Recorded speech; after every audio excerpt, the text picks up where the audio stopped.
காலகட்டத்தில் நாம் பார்க்கக்கூடிய இன்றைய நிகழ்வு ஹாப்பி ஃபேமிலி, மகிழ்ச்சியான குடும்பம் அப்படிங்கிற தலைப்பில் ரொம்ப நுட்பமான சில விஷயங்களை உங்களோடு நான் பகிர்ந்து கொள்ள போகிறேன். நான் பகிர்ந்து கொள்வதற்கு உங்களுக்கும் எனக்கும் ஒரு சின்ன அக்ரிமெண்ட் போட்டுக்கலாங்களா? ஹலோ, முதல்ல உங்கள் அலைபேசி எடுங்க, வெளியே எடுத்தீங்களா? ஓகே, அதை சைலண்டில் போடுங்க. போட்டிங்களா? அதை அப்படியே குப்புற போடுங்க, கீழே போட்டுறாதீங்க. பாக்கெட்டில் போடுங்க, இல்லைன்னா பக்கத்தில் ஏதாவது ஒரு பேக் இருக்குது, அந்த பேக்கில் போடுங்க. அந்த பேக்கை தூக்கி கொஞ்சம் ஓரமாக போடுங்க. போட்டிங்களா? போட்டாச்சா? கொஞ்சம் செக் பண்ணுங்க பார்ப்போம். உங்கள் அலைபேசியை கொஞ்சம் சைலண்டில் போடுங்க. ஏன்னா நான் அடுத்து உங்களோடு ஒரு 20 நிமிஷம் தான் பேச போகிறேன். அந்த 20 நிமிஷம் அதை அந்த அலைபேசி தான், அதை கொஞ்சம் சைலண்டில் போடுங்க. ஒருவேளை நாம் இங்கிருந்து வீட்டுக்காரர் வர்றதுக்காக என்ன நடக்குது, நான் இப்போ வரலாமா அப்படின்னு கேட்குற மாதிரி காலாக இருந்தால் இப்போவே சொல்லிடுங்க, தயவு செஞ்சு கொஞ்சம் சீக்கிரம் வந்துடுங்க. ரைட்டுங்களா? ஏன்னா நான் பேசுகிற அடுத்த ஒரு 20 நிமிஷம் நான் பேசக்கூடிய சில சம்பவங்களோ, நிகழ்வுகளோ, தகவல்களோ வேறு எந்த யூடியூப் சேனல்லையும் கிடைக்காது, வேறு எந்த நியூஸ் பேப்பர்லையும் கிடைக்காது. ஏன்னா நான் நடந்த சில அனுபவங்களை பற்றி நான் உங்களோடு நான் பேச போகிறேன். அந்த நேரத்தில் உங்களுடைய கவனம் இங்கு இருக்குமாறு நான் தாழ்மையோடு கேட்டுக்கொள்கிறேன். இதில் சிக்கல் என்ன அப்படின்னு கேட்டிங்கன்னா, பக்கத்தில் கணவர் இருந்தால் கூட கொஞ்சம் சிக்கல் இல்லாமல் இருக்கலாம், மனைவி இருந்தால் கூட சிக்கல் இல்லாமல் இருக்கலாம். பக்கத்தில் இருக்கிறது யாருன்னா ரொம்ப நெருங்கிய நண்பர், ரொம்ப நெருங்கிய தோழி. அப்போ நம்ம இங்கே அமைதியாக இருக்கிறது ரொம்ப கொஞ்சம் கஷ்டம்தான். பட் இருந்தாலும் உங்களுடைய இந்த 20 நிமிடம் ரொம்ப ஒரு கவனம் நிறைந்த நிமிடமாக இருக்கட்டும் என்பது என்னுடைய வேண்டுகோள். ஹலோ, ரைட், ரொம்ப மகிழ்ச்சிங்க. இப்போ இந்த நிகழ்ச்சியில் நான் ஏற்கனவே கேட்ட கேள்வி தான். அந்த கேட்ட கேள்வியோட மேபி என்னை இங்கே புதிதாக சந்திப்பவர்கள் யாருங்க, என்னை முதல் முறை, ஏன்னா இது தாய் வீடு மாதிரிங்க எனக்கு. ஓ, இப்போ கொஞ்சம் நிறையா இருக்கீங்க, மகிழ்ச்சி. ஏன்னா இந்த ஜிஎலைட் வந்து எனக்கு எப்படி அப்படி நம்ம ஊருக்கு போனால் நம்ம வீட்டுக்கு போயிட்டு வரலாங்கிற மாதிரி, ஈரோடு வந்தால் நான் வந்து சத்தியநிதி சிட்பன்ஸுக்கு போகாமல் போகிறதில்ல. ஏன்னா அது தாய் வீடு மாதிரி ஆகிப்போச்சு. அப்போது ஏற்கனவே நான் இந்த கேள்வியை ஏற்கனவே கேட்டிருந்தா கூட இந்த கேள்வியை மீண்டும் ஒரு முறை நான் பதிவிட்டு இந்த கேள்விக்கு மட்டும் பதில் தெரிஞ்சிச்சுன்னா நம்ம வாழ்க்கை ரொம்ப அற்புதமாக இருக்கும், பேரானந்தத்தோடு இருக்கும். அப்படிங்கிறதுனால இந்த கேள்வியை நான் முன்வைக்கிறேங்க. அந்த கேள்வி என்னன்னு கேட்டிங்கன்னா, ஒரு தாய் ஒரு குழந்தையை 1000 கனவுகளோடு சுமக்கிறார். ஆமாவா இல்லையாங்க? ஒரு தாய் ஒரு குழந்தையை பெற்றெடுக்கும் போது, அவர் கருவில் சுமக்கும் போது ஆயிரக்கணக்கான கனவுகள். இந்த குழந்தை எப்படிப்பட்ட ஒரு குழந்தையாக வளர வேண்டும், என் குழந்தை என்னவாக வளர வேண்டும், அது ஆண் குழந்தையா பெண் குழந்தையா, அதெல்லாம் தாண்டி பெரிய போராட்டத்துக்கு அப்புறம் ஒரு கருவாயிருக்குன்னு வச்சுக்கோங்க. ஒரு 3 வருஷம் 4 வருஷம், அதுவே ரொம்ப பெருசு. இன்னைக்கு கல்யாணம் ஆச்சுன்னா எடுத்தோன்னே அடுத்தது என்ன விசேஷம் என்ன அப்படின்னு கேட்கக்கூடிய அந்த சமூகத்தில் அந்த குழந்தை அப்படிங்கிற அந்த கருவானவுடன் ஒரு மகிழ்ச்சி இருக்கும் இல்லையா? தாய்க்கும் தந்தைக்கும் ஒரு மகிழ்ச்சி இருக்கு இல்லையா? அது அளப்பரியா எல்லை இல்லாம மகிழ்ச்சி. அப்போது பெரிய கனவுகளோடு இந்த தாய் வந்து அந்த கருவை சுமக்கிறார், மாற்று கருத்தே இல்லை. அந்த குழந்தை கருவில் எத்தனை மாதம் வளருகிறது? 10 மாதம் மேக்சிமம் ஒரு 10 மாதம் அந்த குழந்தை தாயினுடைய கருவறையில் வளருகிறது. இப்போ கேள்வி என்னன்னா, சந்தேகம் என்னன்னா, அந்த குழந்தைக்கு பிறந்த நாள் கொண்டாடும் போது 10 மாதம் ஒரு குழந்தை வளர்ந்துச்சுன்னா நாம் 10 மாதத்துக்கு ஒரு தடவை தானே பிறந்த நாள் கொண்டாடணும். ஆனால் மனசாட்சியே இல்லாமல், நியாயமே இல்லாமல், முறையே இல்லாமல் 12 மாதத்துக்கு ஒரு தடவை பிறந்தநாள் கொண்டாடுறோமே, என்னங்க இது நியாயம்? ஆமாப்பு தான் அந்த பாட்டி, எனக்கு 4 பேத்தி பிறந்துருச்சப்பு, ஒருத்தரும் இதை பற்றி என்கிட்ட கேட்கவே இல்லையே.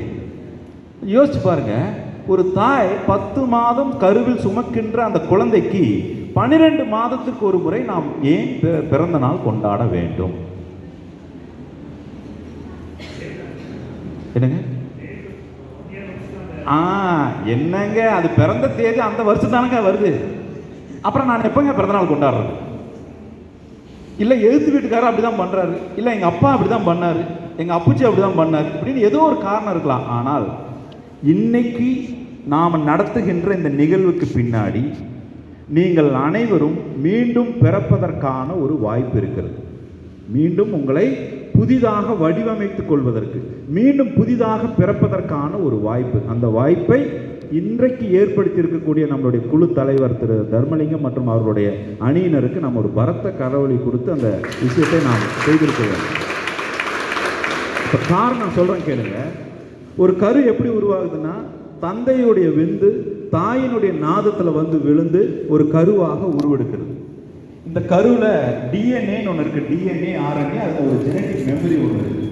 இந்த கரு என்ன பண்ணுதுன்னா 3 மாதத்தில் ஒரு ஸ்கேன் பண்ணி அந்த கரு ஆரோக்கியமாக இருக்கிறதா, அந்த கரு என்ன தேதியில் அது டெலிவரி ஆகும் அப்படிங்கிற அந்த தேதியெல்லாம் 3 மாதம் ஸ்கேனில் முடிவு பண்ணுறாங்க. ஆனால் நீங்கள் விஞ்ஞானமும் அறிவியலும் மெய்ஞானமும் எதை சொல்கிறது அப்படின்னு சொல்லி பார்க்கும் பொழுது, இந்த கோடிக்கணக்கான அணுவில் ஒரே ஒரு அணு மற்றும் உயிர் பெற்று குழந்தையாக வடிவம் பெறுகிறது. இதில் ஏதாவது மாற்று கருத்து இருக்குங்களா? நம்ம படித்தது தானே. கோடிக்கணக்கான அணுவில் எல்லா அணுவும் குழந்தையாக உருவெடுப்பதில்லை, ஒரே ஒரு அணு மட்டும்தான் குழந்தையாக வடிவம் பெறுகிறது. அந்த வடிவம் பெறுகின்ற ஓர் அணு தந்தையுடைய விந்திலிருந்து தாயினுடைய நாதத்தில் வந்து விழுந்து கருவாக உருவெடுக்கிறது. அந்த அணு தந்தையினுடைய விந்துல 2 மாதம் தயாராகிறது, 10 மாதம் தாயிடம் வளருகிறது. அப்ப தயாராவது 2 மாசம், வளர்வது 10 மாசம், 2 சேர்ந்து எத்தனை மாசம்? 12 மாசம். அப்போ ஒரு குழந்தையை தாய் கருவில் மட்டும் சுமக்கவில்லை, தந்தை எண்ணத்திலும் சுமக்கிறார். தந்தை இங்கு சுமக்கிறார், தாய் இங்கு சுமக்கிறார். அப்போ இன்னைக்கு என் குழந்தை பொய் பேசுகின்ற குழந்தையாக வளர்கிறதா? இன்னைக்கு என் குழந்தை திறமை சார்ந்த குழந்தையாக வளர்கிறதா? இன்னைக்கு என் குழந்தை பலம் சார்ந்த குழந்தையாக வளர்கிறதா? இன்னைக்கு என் குழந்தை ஆளுமை கொண்ட குழந்தையாக வளர்கிறதா? இது அத்தனைக்கும் யார் காரணம்? தாயும் தந்தையும் மட்டுமே. அப்போ ஒரு தாயும் தந்தையும் இறைவனாக படைக்கிறார். ஒரு தாயும் தந்தையும் ஒரு குழந்தையை இறைவனாக இருந்து படைக்கிறார். இறைத்தன்மை என்பது என்ன? யார் ஒரு உயிரை உருவாக்குகிறாரோ, யார் ஒரு உயிரை காப்பாற்றுகிறாரோ, யார் அந்த உயிருக்கு தேவையான அனைத்தையும் கொடுக்கிறாரோ அத்தனை பேரும் இறைவன் தானே. அப்ப இந்த தாயும் தந்தையும் தாண்டிய வேறு ஒரு இறைவனை பார்க்க முடியுமா? அப்படிப்பட்ட இறைவனை உங்கள் குழந்தைக்கு அடையாளம் காட்டுவதற்காக நிகழ்வு இன்றைய நிகழ்வு. ஏனால் ஒரு குழந்தைக்கு தன்னுடைய தாய் தந்தையை மதிக்கக்கூடிய தன்மை எதிர்காலத்தில் அவர் அடைய வேண்டிய அத்தனை வெற்றிகளுக்கும் காரணமாக இருக்கிறதுங்கிறத நம்ம குழந்தைகள் புரிந்து கொள்ள வேண்டிய அவசியமான காலகட்டம் இது. எந்த ஒரு குழந்தை தாயையும் தந்தையும் மதிக்கிறதோ, எந்த ஒரு குழந்தை தாயையும் தந்தையும் வழி கேட்டு நடக்கிறதோ, அந்த குழந்தை அற்புதமான விஷயங்களை கடந்து வருகிறது என்பது நம் குழந்தைகளுக்கு நாம் சொன்னால் புரிவதற்கான வாய்ப்புகள் மிகவும் குறைவு. ஏன் நமக்கே நம்ம அப்பா அம்மா அதை சொல்லலை, நம்ம அப்பா அம்மாவுக்கே அது தெரியல. இப்படிதாங்க எல்லா வீடுகளிலும் குழந்தைகள் நிறைந்திருக்கிறது. எந்த வீடுகளில் தான் குழந்தைகள் இல்லை? இப்படிதான் நகைச்சுவையா ஒரு 2 பேருக்கு திருமணம் பண்ணி வச்சாங்க. ஒரு புது பொண்ணு புது மாப்பிள்ளை. நம்ம எல்லாரும் என்ன பண்ணுவோம்? அந்த புது பொண்ணு புது மாப்பிள்ளை திருமணம் ஆச்சுன்னா மாப்பிள்ளை கொஞ்சம் எதையாவது ஒன்று கரெக்ட் பண்ணி பொண்ணுக்கு ஏதாவது ஒன்று பண்ண முயற்சி பண்ணுவார். பொண்ணு எதையாவது ஒன்று பண்ணி மாப்பிள்ளைக்கு, ஏன்னா இது ஒரு அண்டர்ஸ்டாண்டிங். ஏதோ ஒன்று சொல்லி நம்ம கணவனை புரிந்து கொள்ள முயற்சி செய்யலாம், ஏதோ ஒன்று பண்ணி என் கணவனை புரிந்து கொள்ள முயற்சி பண்ணலாம். அப்படித்தான் அந்த பொண்ணு என்ன பண்ணுச்சு, சரி பாயாசம் வச்சு கொடுக்கலாம், மச்சானுக்கு பாயாசம் வச்சு கொடுக்கலாம் அப்படின்ட்டு அப்படியே ஓடி போய் அப்படி சமையல் கட்டில் நின்றுட்டு பாயாசம் 1 தரம், பாயாசம் 2 தரம், பாயாசம் 3 தரம் அப்படின்னு சொல்லி மச்சான் பார்த்தாரு. ஏமா நீ பாயாசம் வைக்க போனியா இல்லை ஏலம் எடுக்க போனியா? கிச்சனில் போய் நின்றுட்டு நீ இன்னும் 1 தரம் 2 தரம் ஏலம் போட்டுட்டு இருக்க. அது ஒன்றும் இல்லைங்க மச்சான், நான் சமையல் குறிப்பு புத்தகத்தில் படிச்சுருங்க, பாயாசத்தை இறக்க போட்டு ஏலம் போட்டு இறக்க சொல்லிச்சுங்க, அதனால ஏலம் போட்டுங்க.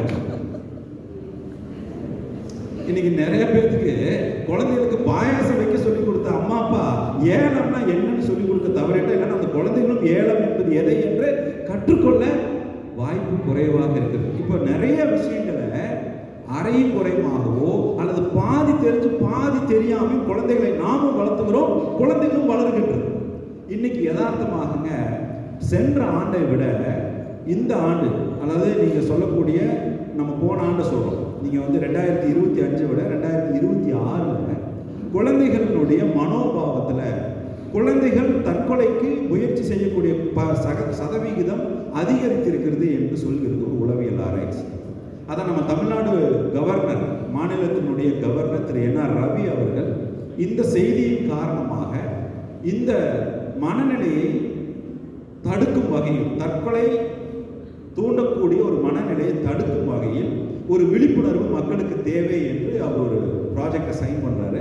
அந்த ப்ராஜெக்ட் ரெட் கிராஸ் அமைப்பு மூலியமாக அதை நடத்தணும்னு திட்டமிடுறாங்க.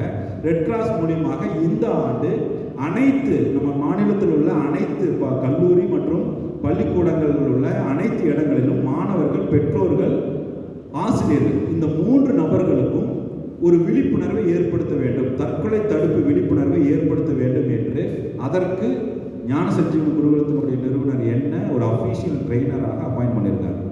ஒட்டுமொத்த தமிழ்நாட்டில் இன்னைக்கு உங்களுக்கு நான் அடுத்த ஒரு 15 நிமிஷத்தில் நான் என்ன கொடுக்க போகிறேன்னா, அந்த ஒரு கேம்பெயினுக்கு, அந்த ஒரு டிரைவுக்கு நாங்கள் என்ன கொடுக்குறோமோ அப்படிப்பட்ட ஒரு விஷயத்தை இன்னைக்கு உங்களோடு கொண்டு வந்து கொடுப்பதற்கு வாய்ப்பு கொடுத்துருக்காருன்னா அது உங்களுடைய தலைவரும் உங்களுடைய ஆலோசகரும் தான் அதற்கு காரணம்.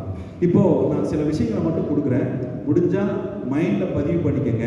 கொஞ்சம் பக்கத்தில் பேசாமல் கவனிச்சிங்கன்னா நான் பேசுகிறது உள்ளே போகும். நீங்கள் பக்கத்தில் பேசிகிட்டு இருந்தீங்கன்னா டெஃபினட்டாக அது உள்ளே போகாது. அதனால் கொஞ்சம் கூர்ந்து நான் சொல்லக்கூடிய இந்த விஷயத்தை மட்டும் கொஞ்சம் கூர்ந்து கவனி. இன்னைக்கு யதார்த்தமாக குழந்தைகள் ஏன் பயம் சார்ந்த குழந்தைகளாக வளருகிறார்கள்? முதல் காரணம் நல்லா புரிஞ்சுக்கங்க. குழந்தைகளிடம் ஏன் அதிகமாக பயம் காணப்படுகிறது? இன்னைக்கு நிறைய பார்த்தீங்கன்னா குழந்தைகள் தனிப்பட்ட வகையில் இண்டிவிஜுவலாக ஒரு வேலையை செய்ய மாட்டேங்கிறாங்க. போய் ஒரு பாத்ரூம் கதவு இருட்டாக இருந்ததுன்னா சாத்த மாட்டேங்கிறான், லைட்டு போடாமல் போக மாட்டேங்கிறான், இருட்டாயிருச்சுன்னா வீட்டை விட்டு வெளியே போக மாட்டேங்கிறான். இந்த மாதிரியான பயம் சார்ந்த உணர்வுகள் குழந்தைகளிடம் ஏன் வளருகிறது அப்படின்னு சொல்லி நான் ஒரு இம்பாக்ட் ஸ்டடி பண்ணோம். அதில் 83% என்ன காரணமாக இருக்க முடியும்? யாராவது கெஸ் பண்ண முடியுமா? 83% ஒரு முக்கியமான காரணம். என்ன காரணத்தினால் அந்த குழந்தைக்கு பயம் என்கிற தன்மை ஓங்கி இருக்கிறது? எதாவது கெஸ் பண்ணுங்க. Any guess?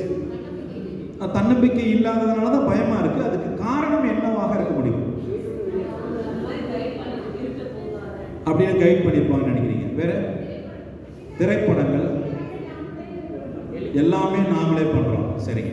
83% என்ன சொல்லுகிறதுனா, எந்தெந்த குடும்பங்களில் அந்த தாய்க்கு பயம் இருக்கிறதோ அந்த குழந்தைக்கு பயம் இருக்கிறது என்று உளவியல் ஆராய்ச்சி சொல்கிறது. நீங்க என்ன சொல்லி கொடுக்குறீங்கிறது குழந்தை பார்க்கறது இல்லை. டே பயப்படாதரா பயப்படாதரான்னு அம்மாவோ அப்பாவோ சொல்றத அவன் கேட்கறது இல்லை. அம்மா என்னவா இருக்கிறாங்கன்னு பார்க்குறாங்க, அப்பா என்னவா இருக்கிறாருங்கிறது பார்க்குறாங்க. நீங்க ஒவ்வொரு காலகட்டத்திலும் தாயினுடைய சுபாவம் தான் குழந்தைக்கு நம்பிக்கையை ஏற்படுத்துகிறது, தந்தையினுடைய சுபாவம் குழந்தைக்கு தைரியத்தை ஏற்படுத்துகிறது. அப்ப இங்க நம்பிக்கை ஒன்று, தைரியம் ஒன்று. அப்ப இந்த நம்பிக்கை தான் பயம் ஏற்படுவதற்கு அதிக காரணமாக. நம்பிக்கை குறையும் போது பயம் வரும். நீங்க தைரியம்ங்கிறது நம்பிக்கை இருக்கிறதுனால வர்றதில்ல, தைரியம்ங்கிறது தெளிவு இருக்கிறதுனால வர்றது. ஹலோ, புரியுதுங்களா? வித்தியாசம் புரியுதா? தைரியம் என்பது கிளாரிட்டி இருக்கிறதுனால வர்றது, பயம் என்பது நம்பிக்கை குறைவதனால் வருகிறது. எம்எல்ஏ நம்பிக்கை குறையும் போது எனக்கு பயம் வருகிறது, என்னால் முடியும் என்ற நம்பிக்கை குறையும் போது பயம் வருகிறது. அந்த நம்பிக்கை ஏன் குறைகிறது? என்னுடைய தாய் எப்படி இருக்கிறாளோ அந்த ஜீன் தானே எங்கிட்ட இருக்கும். அப்ப அப்பா அம்மாவுடைய எக்ஸ்டென்ஷன் தானே உங்க குழந்தை. அப்ப நீங்கள் உங்கள் குழந்தையை தைரியசாலியாக வளர்த்த வேண்டும் என்றால் நாம் என்ன செய்ய வேண்டும்? நாம் தைரியமாக இருத்தல் அவசியம். அப்போ ஒரு குழந்தைக்கு பயம் இருக்கிறது என்றால் 83% தாய் என்ன மனநிலையில் இருக்கிறார் என்பது காரணமாக இருக்கிறது. இது முதல் பாயிண்ட். இரண்டாவது பாயிண்ட், ஒரு குழந்தை எந்த ஒரு சூழ்நிலையிலும் தன்னிச்சையாக முடிவெடுக்கக்கூடிய தன்மை குறைவாக இருக்கிறது. சொந்தமாக முடிவெடுக்கிறது இல்லை, decision making on their role எடுக்கிறது இல்லை. எப்பவுமே ஒன்றை சார்ந்தே இருக்கிறாங்க. ஒன்று அப்பாவை கேட்டு முடிவு எடுக்கிறாங்க, இல்லை அம்மாவை கேட்டு முடிவு எடுக்கிறாங்க, இல்லை நான் ஒரு முடிவு எடுத்திருக்கப்ப இது சரியா கரெக்டா தப்பான்னு கேட்டால் தப்பு இல்லை. ஆனால் எந்த ஒரு சுயமாக முடிவெடுக்காமல் இருப்பது என்பது பாதிப்புக்குரியது. அப்போ ஒரு செல்ஃப் டிசிஷன் மேக்கிங், முடிவெடுக்கும் திறன் குறைவாக இருப்பதற்கு என்ன காரணமாக இருக்க முடியும்? 78% ஒரு காரணம் இருக்கிறது. என்ன காரணமாக இருக்க முடியும்? ஏன் குழந்தைகள் முடிவெடுக்கும் திறன் குறைவாக இருக்கிறது? என்ன காரணத்தினால் முடிவெடுக்கும் திறன் குறைவாக இருக்கிறது? ஓகே, பயம், சூழ்நிலை, நம்பிக்கையின்மை. முடிவெடுக்கும் திறன் குறைவாக இருப்பதற்கு காரணம் என்ன? கிளாரிட்டி இல்லை, கான்ஃபிடன்ஸ் இல்லை, தாழ்வு மனப்பான்மை. இது எதுவுமே இல்லைங்க. நான் சொல்றதை கேட்டால் நீங்க ஆச்சரியப்படுவீங்க. ஓகே, கொஞ்சம் நெருங்கிட்டீங்க, நீங்க கொஞ்சம் நெருங்கிட்டீங்க. வேற ஏதாவது சொல்ல முடியுமா? குழந்தை தன்னிச்சையாக முடிவெடுப்பாமல் இருப்பதற்கு என்ன காரணமாக இருக்க முடியும்?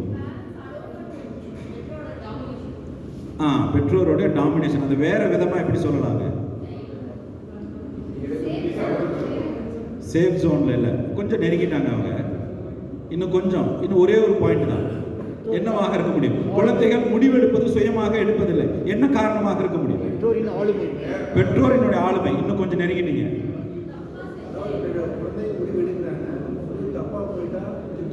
ஓகே ஓகே, அந்த கைடன்ஸ் இல்லை. சரி, இப்போ நீங்கள் நல்லா புரிஞ்சுக்கங்க. குழந்தைகள் சுயமாக முடிவெடுக்காமல் இருப்பதனுடைய அடிப்படை காரணம் ஒன்றே ஒன்றுதான். ஏன்னா அந்த குழந்தை லிமிட்டிங் பிலீஃப்னு சொல்லுவோம். ஆங்கிலத்தில் வந்து அது லிமிட்டிங் பிலீஃப். அதாவது இது போதும் இது போதும் என்கிற ஒரு மனநிலை அந்த குழந்தைக்கு அதிகமாக புகுட்டப்படுகிறது. இது போதும் இது போதும், இது இருந்தால் போதும், இது இருந்தால் போதும்னு சொல்லி பெற்றோர்களால் இந்த லிமிட்டிங் பிலீஃபை வந்து அதிகமாக குழந்தைகளுக்கு ஏற்படுத்தப்படுகிறது. அது எந்த ஏஜ் குரூப்பில் ஏற்படுதுன்னா பால பருவத்திலே ஏற்படுது. பாலப்பருவம் என்பது 12 வயது வரை நீங்கள் உங்கள் குழந்தைக்கு என்ன கொடுக்குறீங்களோ அதுதான் எதிர்காலத்தை இந்த குழந்தைகள் வழிநடத்துவதற்கு காரணமாக இருக்கிறது. அப்போ முதல் 12 வயசுக்குள்ள ஒரு அப்பா அம்மாவா நீங்கள் என்ன கொடுக்குறீங்கிறது தான் அவர்கள் முடிவெடுக்கும் திறனுக்கு முக்கிய காரணியாக இருக்கிறது. ஆனால் முதல் 12 வயசுல நீங்கள் நல்லா யோசிச்சு பாருங்க, அவனை வெளியே விட்டுருக்க மாட்டீங்க, அவனை சுயமாக ஒரு வேலை செய்ய விட்டுருக்க மாட்டீங்க. 12 வயசுக்குள்ள எல்லாத்தையும் நாம தான் செஞ்சிருப்போம். அப்போ முடிவெடுக்கும் திறன் ஏன் குறைவாக இருந்திருக்கிறது? நாம் முடிவெடுக்க அனுமதிக்கவில்லை. 78% என்னங்க? நாம அவர்களை சுயமாக முடிவெடுக்க அனுமதிக்கவில்லை. அதுதான் இங்கிலீஷ்ல லிமிட்டிங் பிலீஃப்னு சொல்றோம். அப்ப பெற்றோர்கள் அனுமதிக்காததான் 78% காரணமாக இருக்கிறது. சரி, அடுத்த மூணாவது ரொம்ப முக்கியமான ஒன்று எமோஷனல் இம்யூனிட்டின்னு சொல்லுவோம் ஆங்கிலத்தில். தமிழில் உணர்வுகளை கையாளுகின்ற திறன். குழந்தைகளுக்கு ஒரு உணர்வுகளை கையாளுகின்ற திறன். ஒரு தோல்வியை எதிர்கொள்கிறோம், நமக்கு இது கிடைக்கலங்கிற ஒரு எக்ஸ்பெக்டேஷன் ஃபெயிலியர்ஸை வந்து நம்ம ஃபேஸ் பண்ணுறோம். இந்த உணர்வுகளை கையாளுகின்ற திறன் குறைவாக இருப்பதற்கு என்ன காரணமாக இருக்க முடியும்? 3 விஷயம் சொல்லியிருக்கேங்க. முதல் விஷயம் என்ன பார்த்தோம்? பயம் நிறைந்த வாழ்க்கையை வாழ்வதற்கு என்ன காரணமாக இருக்கிறது? 2வது, முடிவெடுக்கும் திறன் குறைவாக இருப்பதற்கு என்ன காரணமாக இருக்கிறது?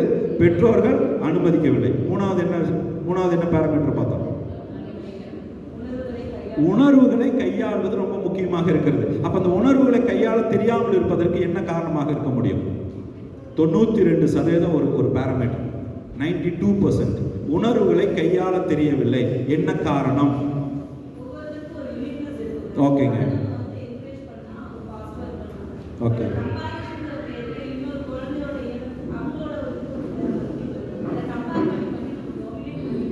Okay okay கிட்டத்தட்டங்க. பட் ஆனால் ரொம்ப ஷாக்கிங்காக இருக்குங்க. இதுதான் உண்மை. எங்களுடைய இம்பாக்ட் ஸ்டடி அதான் சொல்லுது. குழந்தைகள் உணர்வுகளை கையாள தெரியாமல் இருப்பதற்கு 92% அவர்களுடைய உணவு முறை, உணவு பழக்க வழக்கம் இதுதான் காரணம். உன்னால் நம்ப முடியுதா? உங்கள் ஃபுட்டு என்ன டைப் ஆஃப் ஃபுட்டு சாப்பிட்றீங்க, அந்த ஃபுட்டு எப்படி சமைக்கிறீங்க, என்ன எண்ணத்தோடு சமைக்கிறீங்க. உணவு என்பது சுவைக்கு காரணமாக இருக்கிறது. அந்த சுவை என்பது உங்கள் உடம்புல 4 ஹார்மோன் சுரப்பதற்கு காரணமாக இருக்கிறது. அந்த ஹார்மோன்கள் ஏற்படுத்தக்கூடிய பழக்கங்கள் உங்களுடைய உணவு தான் மையமாக இருக்கிறது. அப்போ பாருங்க, நம்மளுடைய உணவு எவ்வளோ முக்கியமான ஒன்றாக இருக்கிறது. நாம் தேர்ந்தெடுக்கின்ற உணவு, நாம் கொடுக்கின்ற உணவு. இன்னைக்கு 2036 லைஃப் ஸ்டைல் டிசார்டர்னு ஒன்று வரப்போகுதுன்னு WHO சொல்லுது. 72% மேலே உயிரிழப்புகள் லைஃப் ஸ்டைல் டிசார்டர்னால வரப்போகுது. லைஃப் ஸ்டைல் டிசார்டர்னா வேற ஒன்றும் இல்லை, வாழ்வியல் குறைபாடு, வாழ்வியல் விழிப்புணர்வு இல்லாததுனால ஹார்ட் அட்டாக் ஈக்குவலாக உயிர் போகக்கூடிய தன்மை ஏற்படலாம் என்று WHO சொல்லுது. எப்படிங்க? அப்படின்னா என்ன? எப்படி சாப்பிடணும்னு தெரியல, எப்படி தூங்கணும்னு தெரியல, எப்படி யூரின் போகணும்னு தெரியல, எப்படி கழிவுகளை வெளியேற்றுவதுன்னு தெரியல, எப்போ என்னுடைய சாப்பாட்டை முறையாக சாப்பிட்றது, எவ்வளோ சாப்பிட்றதுங்கிற விழிப்புணர்வு இல்லாததுனால ஒரு மனிதனுக்கு உயிர் போகிறது என்றால் இது எவ்வளோ அறியாமையினுடைய உச்சம். அப்போ நம்ம குழந்தைகளுக்கு கேட்டதெல்லாம் வாங்கி கொடுக்கறது பாசம்னு நினைக்கிறோம். ஆனால் அந்த வாங்கி கொடுக்கிற உணவை சரியாக உண்ணுகின்ற உணவு முறை என்பது அவனுடைய உணர்வுகளை கையாளுகின்ற தன்மைக்கு முக்கியமான ஒன்று என்பது நமக்கு தெரியவதே இல்லை. ஹலோ, அப்போ 3 விஷயத்தை இன்னைக்கு நீங்க எடுத்துட்டு போறீங்க. நம்பர் 1, பயம் விலகுவதற்கு தாய் விலகுவதற்குண்டான முயற்சியை செய்ய வேண்டும். முடிவெடுக்கும் திறன் என்பது பெற்றோர்கள் அனுமதிப்பதை உற்சாகப்படுத்த வேண்டும். 3வது, உணர்வுகளை நீங்கள் கையாள தெரிவதற்கு உங்களுடைய உணவு பழக்க வழக்கம் முறையாக இருக்க வேண்டும். இந்த 3 விஷயத்தோட நாம் இப்போது பெற்றோர்களுக்கும் உங்களுக்கும் உள்ள ஒரு சின்ன தெரப்பி ஒன்று நான் கொடுக்குறேங்க. அந்த தெரப்பி பண்ணலாமா? சொல்லி go for therapy, right? Okay. இப்போ நீங்கள் என்ன பண்ணணும்னா, பேரண்ட்ஸ் ஒன்றா உட்காரணும், உங்களுக்கு ஆப்போசிட்டில் உங்கள் குழந்தை உட்காரணும். அப்படி பண்ணலாமா? ரொம்ப சீக்கிரமாக மாறி வரலாமா? அப்பாவும் அம்மாவும் ஒன்றா உட்காரணும், உங்களுக்கு ஆப்போசிட்டில் உங்கள் குழந்தை உட்காரணும். Make it fast, make it fast, make it fast.